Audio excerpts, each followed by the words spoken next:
Romania's magnificent primary forests host a biodiversity that is unique in Europe.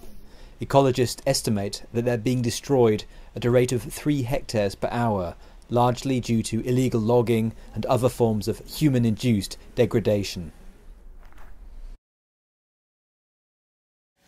When we think about virgin forest, usually the first idea what it comes into mind is Amazon, it's Congo, it's Indonesia, it's far, far away places and untouched nature. We have untouched nature in Romania, we have untouched nature in Europe, and we keep forgetting about them. This is the last places where nature works at its best.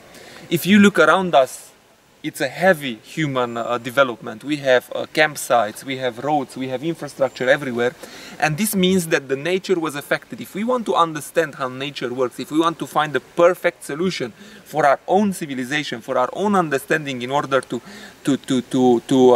go beyond this crisis which affects humanity in large, we need to go back to the last places where nature works in perfection. And virgin forests in Romania, the last European virgin forests, are those places where there was never ever any kind of human intervention. There was no cutting, there was no fruit picking, there was no mushroom picking, so human never affected how the ecosystem works. If you go there, you will see that, exactly as Einstein said, the whole energy is flowing and going around, and always the same amount of life is inside. If we would be able to learn about that, if we would be able to learn how to be not above nature but a part of nature from the virgin forest, I think that we would have the model in which we could create the future in which humans live in harmony with nature.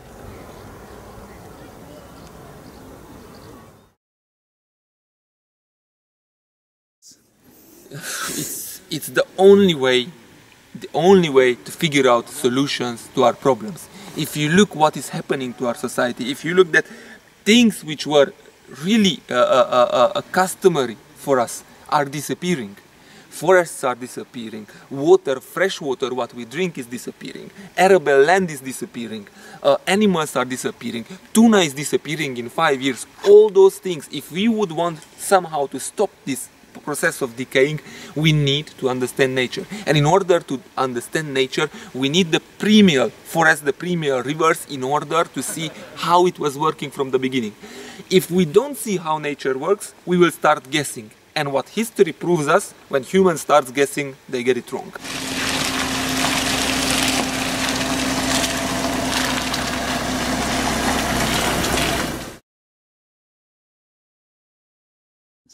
If you look, for instance, if you go in many parts in Romania, you can see that thousands of years people lived in really close relationship with wood.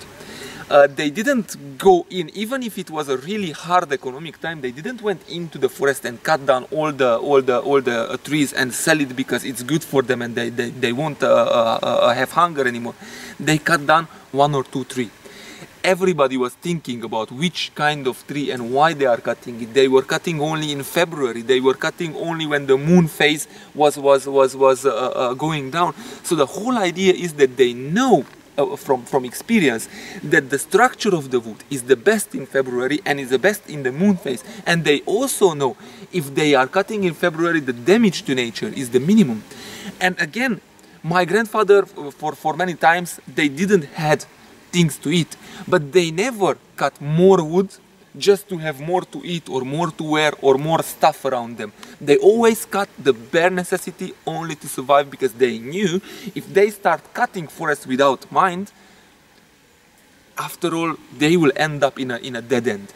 And if you think about what is happening today, 100 years ago in Romania and many parts of Europe, people were apologizing to trees before cutting it. They were praying before, you know, it was a relationship between human and nature. If you look right now what is happening, we are cutting down 100 hectares without blinking.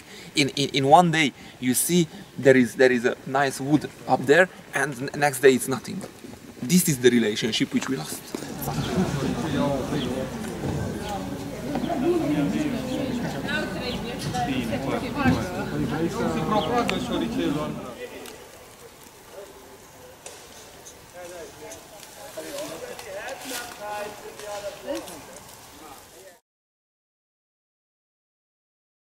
Absolutely, absolutely. If you look what happened in the last couple of years here, 5 years ago you had absolutely no idea when a truck came out from wood, from what or where it is coming, what is he doing, and so on. And now I have an app on my smartphone.